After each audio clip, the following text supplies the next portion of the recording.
The Xantarian Empire had long been a dominating force in the galaxy, their armadas sweeping across star systems with brutal efficiency.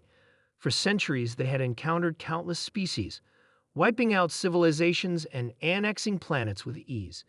Advanced technology and superior weaponry ensured their supremacy, but in the depths of space, they had never met anything quite like humanity.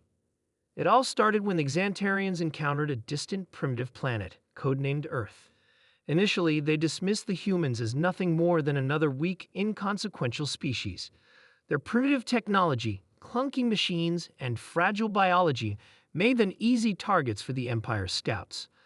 However, when the first human spacecraft ventured into a contested zone, their arrogance began to falter. The humans had one of the galaxy's most peculiar qualities, an unyielding will to survive, and a spark of ingenuity that no other species seemed to possess. The Xantarians had underestimated them, and they would soon regret it. The first battle took place on the planet's surface.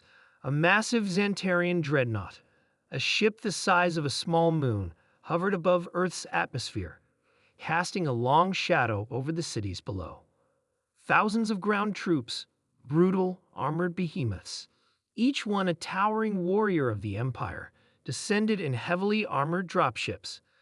Their goal was simple: conquer, claim, and destroy. Yet, as they touched down, they were greeted with a strange sight.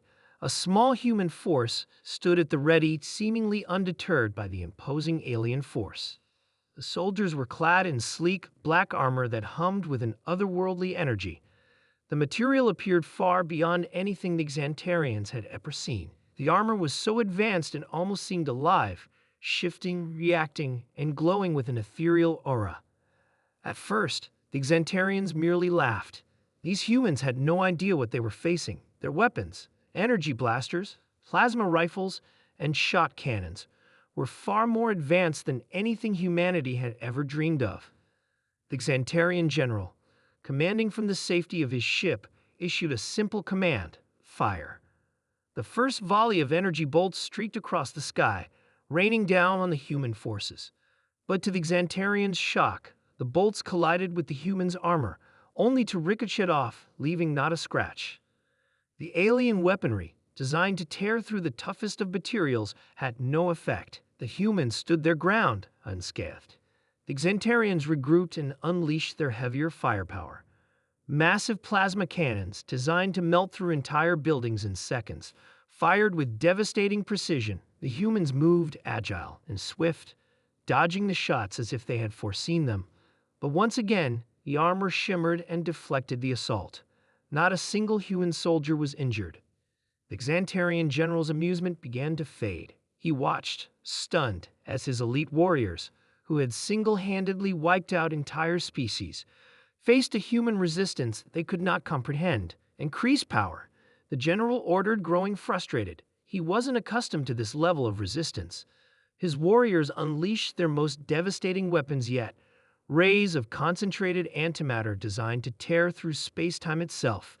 The beams hit the humans' armor, sending shockwaves through the ground, creating massive craters. For a moment, the Xantarians believed they had succeeded, but when the dust settled, the humans emerged, untouched. The general's jaw clenched. This was impossible. No species had ever withstood such force. It was as if the armor absorbed the energy, harnessing it, protecting the human soldiers without effort. They were, against all odds, unbreakable. In a panic, the Xantarians called for reinforcements, ships, tanks, and more elite soldiers. But the humans were already preparing their counterattack. Their soldiers, agile and unburdened by the weight of traditional armor, moved as one. They wielded weapons of their own, energy blades, plasma rifles, and railguns, all of which glowed with a dangerous intensity. Without warning, they charged. The Xantarians raised their weapons, eager to mow down the oncoming humans, but again, the armor proved itself beyond comprehension. A Xantarian warrior fired a plasma rifle directly at a human soldier's chest. The energy beam was absorbed by the human armor, and in the blink of an eye, the soldier retaliated. With a single slash of his energy blade, the alien warrior's weapon was cleaved in half, and the Xantarian fell to the ground. The humans pressed on, cutting through the Xantarian lines with surgical precision. The alien soldiers, normally unstoppable, were now on the defensive. Each blow the humans landed struck with an intensity the Xantarians had never experienced, as if the very essence of the human spirit infused their every movement. The Xantarians couldn't comprehend how such a primitive species, with their fragile bodies and seemingly rudimentary technology, could overpower them. The battle raged on for hours, with the Xantarians losing ground at every turn. Their weapons had no effect, their tactics faltered, and their morale shattered. As the sun began to set, the Xantarian general realized the truth. This was no ordinary species. The humans were something else entirely. The Xantarians had assumed that their advanced technology and superiority would guarantee their victory, but they had underestimated one thing: humanity's refusal to bow down. In the end, the humans won, not through sheer firepower, but through their ingenuity and unbreakable will. They had developed the armor, called the Aegis, through years of research, testing, and refinement. It was more than just a shield. It was a testament to their resilience, to their determination to survive and protect their world.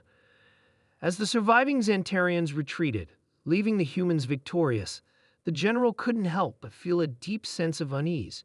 He had seen many species rise and fall before, but this was different.